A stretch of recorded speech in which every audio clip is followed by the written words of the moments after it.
So the first thing that I'm gonna do is talk about what we're calling Virtual Go, which are our virtual global opportunities. I think that a lot of students are curious about it, maybe thinking that it's not the best option or not worth it. So we're just gonna quickly talk about what it is and why students should consider it in the time of COVID. And then our guest speaker, Nicole Delibrius, will be here to answer questions about her experience, which obviously wasn't virtual because a pandemic wasn't happening, but just about the investment really that going abroad was in her future and her education, and why students should consider a international education experience.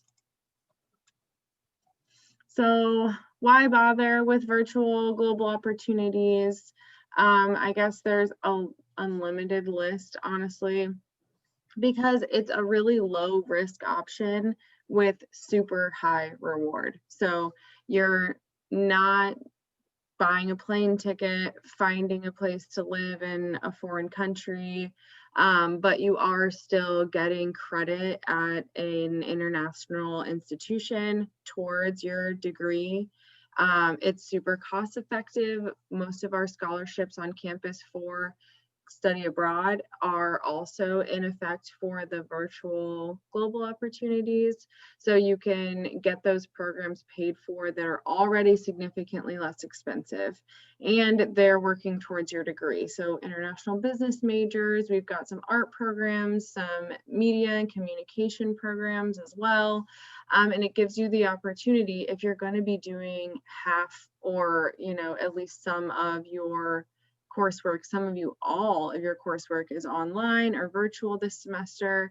This gives you an opportunity to meet new professors, meet new students, maybe practice your language if you're wanting to do something in a French speaking school or a Spanish speaking school.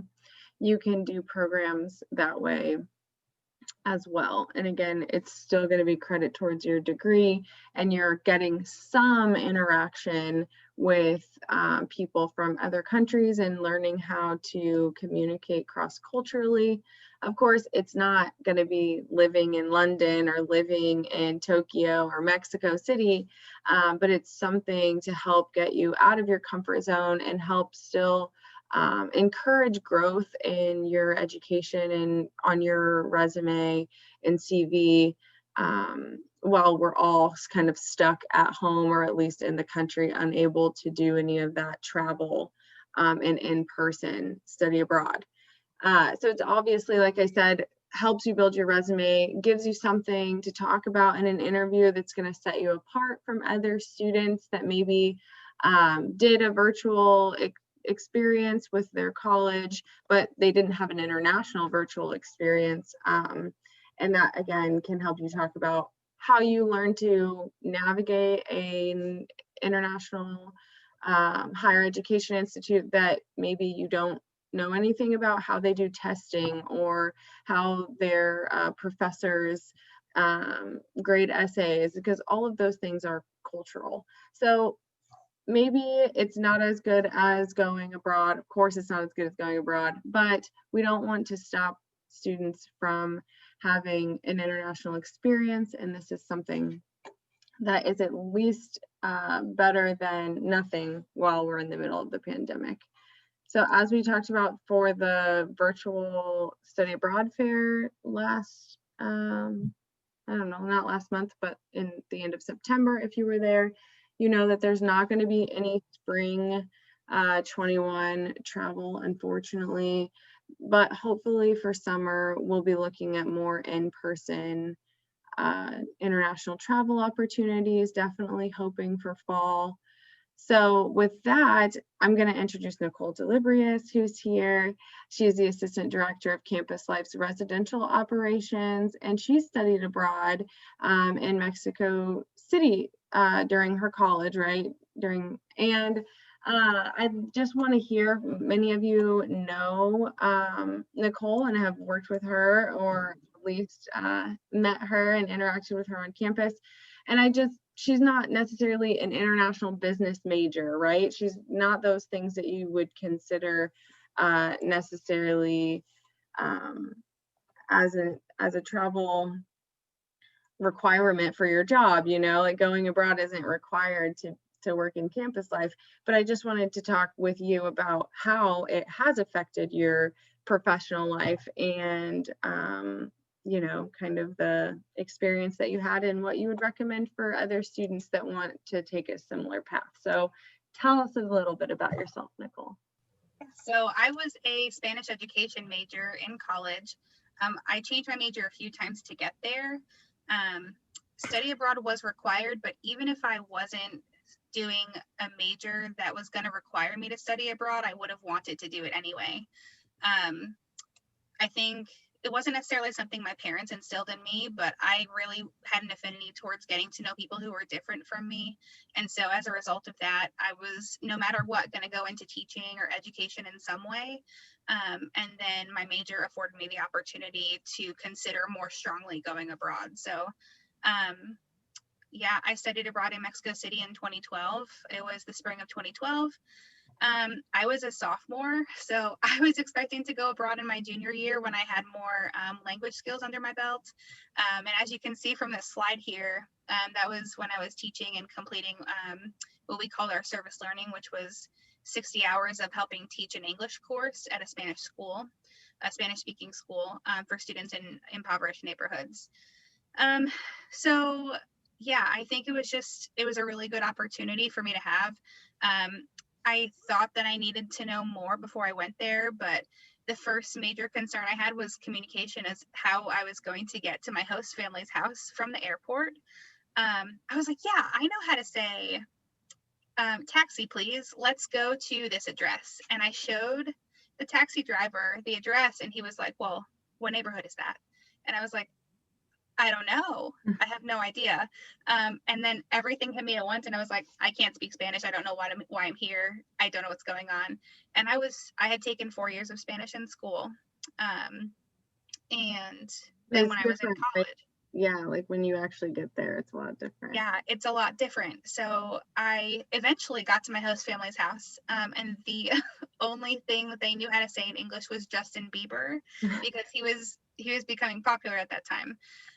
But overall, the language barrier was something that I overcame pretty quickly as I surrounded myself with people in the university that I attended. Their version of the CIE was there to help, and we went on some trips, and people wanted to get to know you and were really welcoming. So like I said, even if I wasn't a Spanish ed major, I probably would have gone abroad anyway, but I might not have gone to a country where I would have had a language barrier, but I'm really glad that I did. So, yeah. I love that. And I think that a lot of students are apprehensive about going abroad because they think that the language barrier is going to be a huge issue. And they don't realize how quickly, I mean, when it's the only option that you have, they don't realize how quickly they pick up on things, especially when you've been studying the language. Maybe you haven't had the opportunity to like put it into real practice, but your brain retains more information than you may have thought, I think. And I love also that you did a host family experience, because that changes the dynamic of your experience, I think, by far, when you have somebody. A lot of our students go and they live with other international students, or they live with other Americans. There's always such a huge difference in the experience between students that decide to live with locals and decide to live with a family, because it's a different experience. You get significantly more, I think, interaction with, like, you get more immersed in the culture, I guess is the best. Absolutely, yeah. And I really liked being around the students that were in the international group. It wasn't just me. I was the only American student who was there, which was really helpful for me. Even when the group of Australian students came and they were speaking English, they needed me to help interpret for them. And 2 of them stayed at the house with me and my host couple, my host family. But I feel like I learned almost more spending time with my host family and my host mom taught me how to cook a little bit. We would watch soap operas on the TV because she would be like, "Oh, don't you love this? I love this." I learned a lot about how family was from them, and how valuable a lot of things were that we kind of take for granted here in the U.S. So. So we do have some faculty and staff and students that have joined us. So please feel free to put your questions for Nicole in the chat box if anything comes up that you have questions about as far as virtual study abroad, regular study abroad, or Nicole's experience going abroad. So yeah, did you realize when you went abroad how big of an impact it would have had on your future? Is that why you wanted to do it, or were you just kind of looking to meet new people and explore different things? And what is the biggest impact that you feel like it's had on you? Yeah, I think I knew it would have some impact on me. I didn't know how big of an impact it was going to be. I find a way to talk it into every conversation that I have with people. Yeah. And I'm really always encourage people to try to find a way to go study abroad. And especially right now with virtual opportunities, I would absolutely take that opportunity. Even though it's not going to be the same experience, you're still going to get an experience that you wouldn't have in any other time. So And most of the time, most of the courses are free because they're through exchange too. So it's like you don't have to pay. So it's even cooler. Exactly. I think the most impactful thing for me, I had a really cool opportunity when I was doing my service hours. I didn't really see it as service hours because I really liked going to the school that I was at. But I was helping teach an English class with, it's kind of like if you were here in the US and you grew up and you took a Spanish class or a French class. It was the same for English classes in Mexico City. And the students that I was working with, they were very grateful for the opportunity to learn another language. It was very hard. English is obviously not an easy language to learn. There's a lot of different rules, but they were grateful for the education that they were receiving. They were happy to see someone new in the classroom. And then on one of my last days there, the school was founded by an American woman from Indianapolis. And I had no idea that her group of people were coming to help evaluate the school. And the social worker at the school asked me, "Can you come interpret and explain?" We went on home visits. So I was with the social worker going on home visits, and I got to see where some of the students lived. And so the school was for students who were living in poverty, and part of the education also included their parents to help try to get them out of the cycle of poverty so that they could live within their means and not below the means. So we got to visit a lot of the schools. Yeah. We went to like a red house, which was a place that needed a lot of attention, no running water, all of that. Yellow and then green, and green was like what they would consider one of the best places a student could live who qualified to go to the school. And it wasn't so much the houses, but really just, again, the gratitude that the people had for their students having an education, and hoping that one day they could be a teacher like me. Even though I was, again, a sophomore in college, I was considered the teacher at that time. Just a lot of opportunity that I could see people taking advantage of in a really positive way. So that was the most eye-opening experience that I had. Aside from learning how to use the metro system, that was, those two experiences were some of the most impactful for me. Yeah. Awesome. So now that you're working in Res Life and you've got you've been here for like 4 or 5 years, right? How you do the conflict resolution, how you work cross-culturally. We've got probably 40 plus countries represented on campus. You interact in some way with virtually all of them. How did studying abroad and having a global experience affect your ability to do your job better, if it did? I mean, and like some examples of that.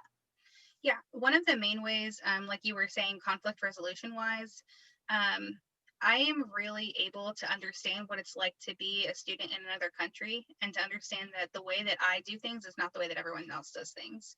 And I think a lot of domestic students get really involved in, well, this is how I do it and this is how we do it. When the reality is there are a lot of different things that play into that, not just how someone is brought up, but also where they're living and what values are at the forefront of what they do in their everyday life. So I'm explaining to a domestic student that an international student might not literally understand what you're saying if you're using slang is like an example of a language barrier, but also the way that people maybe keep their house, or maybe the way that people communicate or don't communicate with their family, or people not wanting to spend so much money on groceries because they need to save their money and maybe send it home to family. There are so many different things that that a lot of people don't consider that have to be done. um, so I had no financial obligations to my family when I was living in Mexico City.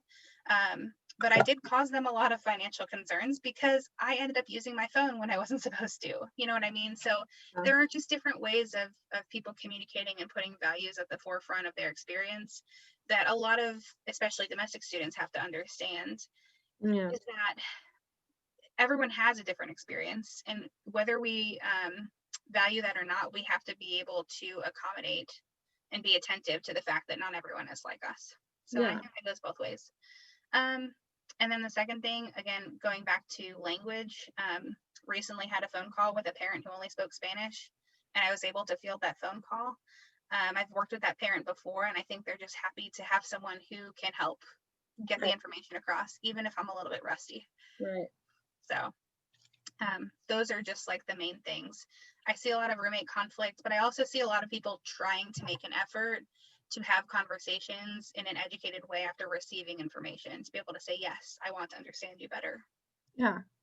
Well, and I think whenever students think about global opportunities or, the what we hear at Millikan, which is the democratic citizenship in a global environment, they think that the only way to achieve that is through like travel and like physically going somewhere. But like we had said, we have so many international students on campus. And I think or I know that an ongoing issue with the experience of our international students is that they have a lot of problem really like making meaningful connections with domestic students outside of just like a hey, how are you? They really struggle with being able to make like good American friends, which is what they want, right? They're all just college students here to enjoy, their American college experience. And we hear some of the, uh, we hear it from both sides, right? But what would your advice be to international students and American students to help bridge the gap that we're seeing between international students and domestic students on campus? I will always go back to communication being the number one thing. So, regardless of language or language barrier, you have to be able to understand that you need to have some uncomfortable conversations. If you don't know something, it's okay to own up to the fact that you don't know something. Um, I would rather someone say to me, I'm not sure what this means, or I'm not sure what you're saying when you say this, or how would you like to be communicated with? You know, not every roommate wants to receive a text message, and not every roommate wants to talk about something in person. But a lot of it is also because that is someone's like value and their belief is that it is best for them to not address a conflict. But for some people, they need to be able to address a conflict. So going back to communication is always the number one. I think it can be really hard because the perception of students in the US is that they're very self motivated and self driven, and self focused. And I think that is a hard barrier to break, but it's also really important for everyone to be able to reach out to each other and just take that first step and talk to people. And it sounds very cliche. Um, but I would not have said hi to anyone in Mexico City if I didn't need to know where the metro was, or I didn't need to know how to get to this classroom at my school. I think that's a very important first step to make. But also trying to go into places that make you feel uncomfortable, because there is going to be a time where you are the only person who is like you in that space. And you need to take that chance and do it. I promise you, as far as I could tell, I was the only person who was from a US university, in the university that I was attending. Yeah. And I was definitely the only student from the US in any of my classes because, I remembered trying to take notes in my class and the teacher was like, do not write in my class. And I was like, okay. So, there are some of those things. I also think joining organizations that are not just affiliated with something you are familiar with is really helpful. So if you are an international student, I'm sure that UCB, the University Center Board, would love your ideas on how to program on this campus and how to do fun things on campus. And if you are a student from the US, I definitely say you should go explore ISO as a first step and then try to get connected with other people. And then Brianna, I know you and I talked about this, is there are a lot of students, US students and domestic students who don't realize they can just come in and say hi at CIE. So what is your office number again? It's UC 122. 122. Yeah. So I don't know if some people who are like listening to this have not been into CIE, that is a good step to take, is to say hi to someone who's at the front desk and like ask, what is this about? Talk to me about experiences. Yeah.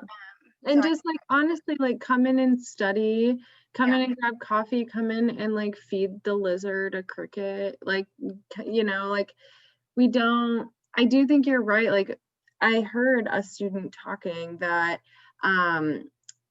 she had asked why, or had mentioned the issue of US students and feeling as though they didn't want to interact with any international students. And the response to that was, oh, well, international students are easily offended. Like, it's just like all these like weird generalizations. And it's like, if you just come here and hang out and like, we're not weird, we're way cool.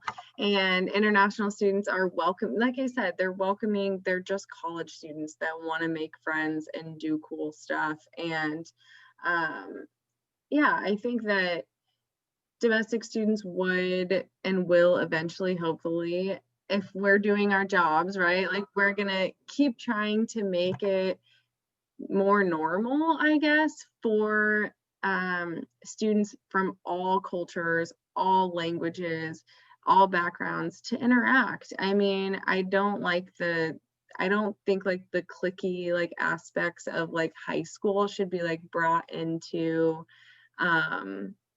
college. I think it's all about meeting people you would never have talked to before, like at home, and just putting yourself out there. Like you said, go do something uncomfortable. Being uncomfortable really promotes growth. It really helps you yeah, like have new perspective, and perspective is the best way to accomplish anything. Yeah, period. So yeah, come to Gail said in the CIE, chat. everyone should. Sorry, Yeah. Gail's in the chat. Did you experience any culture shocks? If so, which one? I think language was the primary culture shock. The other thing, I don't know if it was necessarily culture shock. I mean, the classes were different. I was taking 3 classes, which were probably equal to the least amount of credits I could take while being abroad, but still fulfilling my requirements. Like I said just a few moments ago, I was not allowed to take notes in my classes, but as someone who is speaking Spanish as a second language, it was really vital to me to be able to take my notes and then translate them later so that I could figure out exactly what was going on. And one of the classes I took, I promise you I will never forget this, was history of Mexican law. And for me, it counted as a history class, but for the first year law students, it counted as a law class. Oh. And when your first language is not the language you're studying in, and then you have this like additional language, which is law language, jargon. I had a really hard time. And as a result of that, I couldn't take notes. I was finally able to get notes from someone who was allowed to take notes in the class after I tried to talk to my professor. And then I took her notes. I studied really hard on 250 flashcards for the final. I brought them to the final, and it was an oral exam. So I have never taken an oral exam before. I had to literally speak everything I knew. And the professor looked at me when I got there and said, you can't have these. And I gave them to my friend. I said, can you hold these while I go into my test? And basically like, she was like, no, give me those. And I was like, oh no, she's not going to let me take my test. So what happened was, instead of asking me the questions that she was going to ask everyone else, she took my note cards and asked me a few questions, and I got the highest score on the exam. And I don't know if that's because, I mean, I studied really hard, and I don't want people to think that I was, cheating, but the classes were a bit more challenging because there was the language barrier. Plus, I had a little bit of anxiety, like knowing that everyone else was in the class just taking it lightly. But I needed it because I didn't want to be behind in my academics. And I didn't think I would be. I was just concerned at that moment that that's something that I was going to have to deal with. So, yeah. Yeah, I definitely, the structure of an education system is cultural. So experiencing that is definitely part of culture shock for sure. Gail, did that answer your question? What was your biggest culture shock when you came here, Gail? Okay, I'll say probably the language. Although I already knew English, but it was still different accent. And yeah, basically that. And I mean, the classes maybe was a bit different, like going twice or thrice a week to class, just for, I mean, one unit or one class thrice. That's too much. I know. But now I'm used to it. Like, I'm not used to almost everything. Yeah. How long do you think it got you before you were feeling pretty like used to everything and comfortable? Both of you. I'm curious about both of yours. Gail, what about you? You think by the first of semester you were good or sooner or after? No, no. I guess it's last semester. Yeah. Yeah, last semester. So it takes a while, doesn't it? Like it really takes some time. Yeah, yeah, A sure. lot of times students go a full semester and they're like, it wasn't enough. Like as soon as I started to feel comfortable, I had to go home and readjust to everything back at home. So I think year exchanges are a great option too, or doing like a virtual before you go to do in person would be like kind of build a support system there at the university before you actually travel there. I think would be like ideal option for students. But how long did it take you, Nicole, before you felt, did you get to the point that you felt like you had like gone through the full like cultural adjustment cycle before you came home, or did it kind of come and go in waves? Or I think I finally felt like I adjusted. I got to Mexico City in January. I would say by April. So by April, I was like, I wasn't counting the days until I got home yet. I kind of didn't want to go home, but when it was really close, I did. I missed my family a little bit. But yeah, April. So I left in late May of 2012. And it was in April, I no longer had a communication concern. I was able to communicate everything I needed, wanted, had to do. In terms of classes, I kind of felt like I had a schedule going. And then, I mean, I had some fun too. Like I learned how to salsa dance and we practiced that every Thursday. And so that kind of helped me also get the rest of my life kind of in order. I knew where the laundromat was. I was going to walk there every Saturday. Like, I had a schedule going. But I wish I could have spent more time in Mexico City. I would have loved to spend the fall there. Summer was hot. It was getting hot. But I would have liked to spend another semester so that I could really get more in depth some of the things, like as I got to know the city and the surrounding areas, but also probably to take more classes. I would have liked to take classes in different areas as well. Yeah. Well, one thing that I regret the most about my like college career is that I didn't live abroad. So obviously I've traveled many places since then. Having the position that I'm in, I'm super grateful for it. But I think that living abroad is such a different thing than just traveling to another country on vacation or for a work meeting. And I really regret that, like I don't regret a lot of things. Like I'm kind of a like whatever it's called, I do things on a whim kind of, like I'm not super planned out. I don't feel like I have a lot of like regret about things, but that is something that I really regret. And I wish I would have realized now how easy it actually was, right? It seemed like a huge barrier to going abroad. Like, I'm already trying to pay for college and figure out my classes and maneuver my life in university. And how can I add on planning this like international trip to move and live abroad? But then now that I really wish I would have done that, and I have a kid and a career and, you know, a significant other, it's like now it's impossible. It's incredibly difficult and expensive. Whereas as a student, I could have gone as on an exchange, you know, applied for scholarships, not have to worry about my child and family and that sort of piece, or my job. So I hope that students watch this, or, you know, interact with other international students and talk to you, Nicole, and other students that have gone abroad, like Jesse, who's here. He's an American student who went to PSB, and just really like say, like, I'm going to do this, just like commit to doing it. Because it really is life changing in all the best ways. And right now is the best and easiest time in your life to do something international and to have like a real international experience.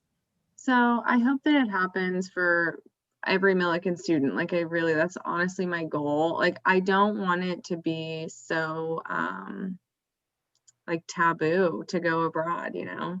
Uh, But Millikan really sends more students abroad than the national average, which is crazy to even think of. But we send about 13% of our undergrads abroad, which is great. And the national average is only like 6%, or like creeping up on 10%. So we have a lot of good options, and I want to see students take advantage of them and come back and want to live with an international student and help them get to the grocery store and understand how the heating and air conditioning work in the apartment, you know, like things that the CIE and campus life, like we can talk about it during orientation, we can remind students, but it's so much different when you have a peer there, another student to help you and guide you. And I just want to see a million more US students wanting that opportunity, because it's not just an opportunity for the international student, it's an opportunity for the American student to make this great friendship with someone from another country. Then, you know, that person goes back home, and then they can have the opportunity to travel and see them, and have, you know, a local in Taiwan or France or something like that. So that's an ongoing thing that me and Nicole are also always working on. Different opportunities. Leadership opportunities on campus for international students is something also that is really high up on our list of things that we want to provide. Again, just to help, it shouldn't be like the CIE over here and then the rest of campus, right? It should just be normal, everyday thing that doesn't matter where you're from or what language you speak, you feel comfortable coming in and using our resources and stuff like that. So what other advice, were you going to say something? And talking about leadership opportunities, so I was an RA in college, I was a FEM in college, all in different timelines that Millikan does. So you cannot do everything at once, just know that, okay? Right. So I was an RA, a FEM, a peer mentor, and I was trying to be an admission tour guide. I was also like a supplemental instructor. So I did all of the different positions at different times of my college experience. And I do think that studying abroad prepared me for that, because I was able to talk about navigating different ways to get around things and adapting. So I think people forget how, as humans, we are very able to adapt. The only person that gets in the way of that is yourself. And so we have the ability to adapt just naturally. In talking about some of the leadership experiences, I think it's offered me an opportunity to get to where I am now. If I didn't study abroad, I probably still would have been an RA in that semester, but you know, it would have looked a lot different. I just think that I had a little bit more of an advantage than a lot of my peers who never considered going abroad. So I would also really encourage people. I know, Brianna, you're talking about these virtual go opportunities, but like to talk about some of those, like the major adjustment that I had mentioned previously was classes. So if you want a taste of what that looks like, this would be an opportunity for you to do that. Again, low risk, high reward, and then preparing yourself for when the pandemic hopefully goes away and allows us to participate in long-term travel opportunities where we can also go study. You'll be prepared on that end for that. The major adjustment you'd have to make is now just like the physical being there. So Exactly. really prepare you for everything. I mean, again, aside from language experience, it's also just like, oh my gosh, I love this question. I'm gonna stop what I'm saying. Yes, an international student can be an RA. Yeah. Oh, okay. Mhm. Actually, I never knew about it.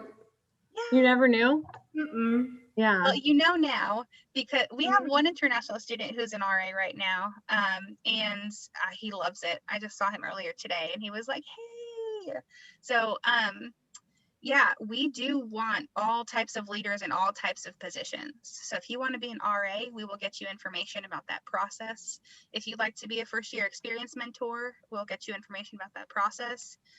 Gail, if you want to tell your friends, Yeah. Yeah, I actually had a friend who wanted to know, so I'm gonna tell her.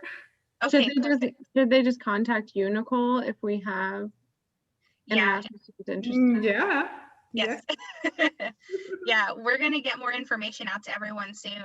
We have our first informational session that will be on Zoom to give everyone, I guess, details of what each of the leadership positions has and what you can do in those positions. So when we get that information out, Brianna and I are working together because we want international students to apply for these positions, because it's very important that people see that not everyone is exactly like them, and not everyone has to be from any type of place to be able to be in these positions. Right? Yeah, there's different ways to solve problems. Not every way, just because it's different doesn't mean it's wrong.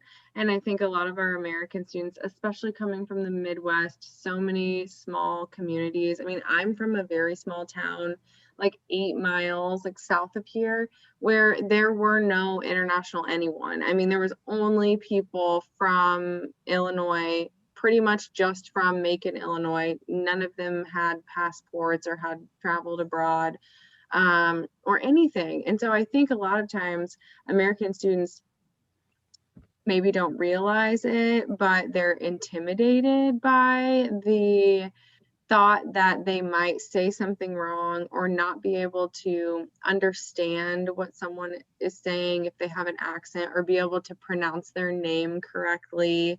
And they don't really want to put themselves out there and try. And I think by having RAs and other international students in leadership positions on campus, those freshmen are going to come in and have a whole different experience, and they're going to leave their first year thinking, this is something I want to know more about. This is something I'm comfortable with. These are just students just like me that I can definitely talk to and hang out with and learn from. So hopefully we can make some real systemic changes on campus by getting international students into these leadership roles. I think it's super important. So thanks for that question, Gail. I love that. Thank you. What other questions, if any, do you guys have for Nicole, or what else did you want to? The other question that I was going to ask Nicole was, what suggestions did you have for students that weren't sure if they wanted to do a GO program? But you kind of just answered that, talking about all the ways that it prepared you for success, even after coming back and then on into your future. What other advice, if any, do you have for them? Yeah, I think it's really important to ask questions. I would say do a little bit of research, get some general information. And once you have that information, start formulating questions and like concerns that you have. No one can really read anyone's mind. So any concerns that I would have going abroad would be different than anyone else's. I didn't really have a lot of concerns, except how was I getting from the airport to my host family's house? But, and then from then I learned more. But I was just ready to embrace that. But if someone is not ready to embrace that yet, that's why this opportunity is a really good one. Yeah. Ask questions, ask what classes are going to be about, ask how you can connect socially with people. I'm sure that there are people at the universities that would offer these opportunities, that would put together a group of people to talk with you, and have more information about helping with classes, maybe doing group projects if that's something that university offers, or just kind of like a group like ISO here, to get people connected, at least virtually, because I'm sure people would be surprised to know that not only the US is doing things virtually right now. Right. So, I know it's a surprise to everyone. So, Sometimes people say that, which international students probably don't realize this, and I'm glad that you have been sheltered from this ignorance, but some Americans really truly believed that the pandemic was a hoax from the election. It's just a big conspiracy theory that Joe Biden came up with to scare people into not voting for Trump, right? That's a real thing that people really believe in the United States. And my response to that is like, what about the other 196 countries on the planet that also are dealing with the pandemic and COVID-19? Because I don't think that they're in on the election hoax. And they're like, oh, like Americans really forget that there are other countries. There are other countries. And it's my lifelong mission to expose people to internationalization. Like, it's so important. And I having grown up from a small town, I know firsthand from all of the brilliant people from my high school that are still on my Facebook page, that we have a lot of work to do. So hopefully, yeah, you're right. Hopefully people start to realize everyone's doing virtual stuff.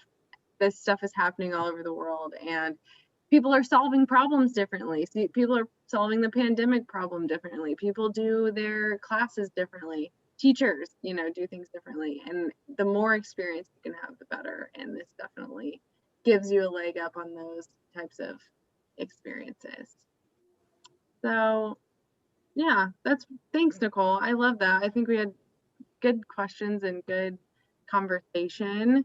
Does anyone else want to ask any other questions to Nicole before I plug our International Education Week events and let you guys go? No? Okay. Well, thanks again, Nicole.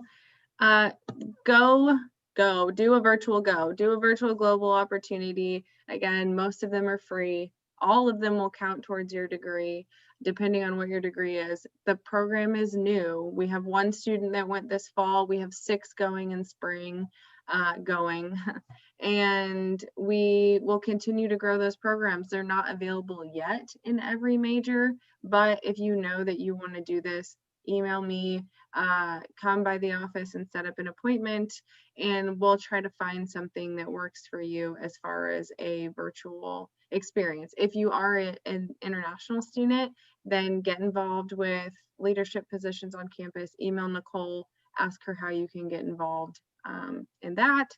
Tomorrow, continuing our International Education Week stuff, we have the International Educators of Illinois is doing a speaker series about anti-racism in international education. So you may not know this, but roughly 80% of the US students that do go abroad, which again is a very small fraction of undergrad students, less than 10% in the US, but those that do go abroad are overwhelmingly white female humanity majors that identify in middle upper class income. And so we're going to talk about how international education can expand more towards students from historically underrepresented backgrounds and help first generation college students, athletes, men, students of color get access to go abroad, and what we can do to make it more accessible. So if you're available tomorrow on Zoom, we will do that at 4 p.m. with Dr. Sumi Song, who will have a Q&A and kind of talk about international education and anti-racism within her own community. And then on Wednesday, we have a Matryoshka doll painting workshop. Again, it's at 4 p.m. You can come to the CIE physically and paint the Matryoshka doll with Dr. Dean, who's going to be doing the workshop. She's our Fulbright scholar. She's lived in Russia and Ukraine and Estonia. And she's going to work, I believe, with our exchange student from Russia, Dilyara. They're going to come drink tea and teach you how to paint the dolls and explain kind of what they mean in Russian culture. If you don't want to come in person, we have to-go bags with paints, dolls, paintbrushes, everything.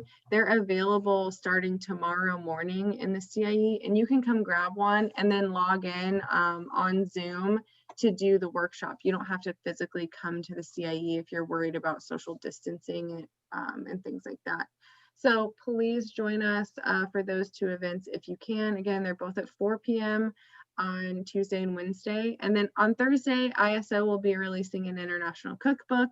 And so we'll send that out as well. If you have recipes that you want them to include, contact Anonymous. She's also at the CIE front desk, CIE@millikan.edu. So yeah. Thanks again, guys, and we'll hopefully see you the rest of the week for the rest of the International Education Week events. See you. Thank you. Yep, thanks.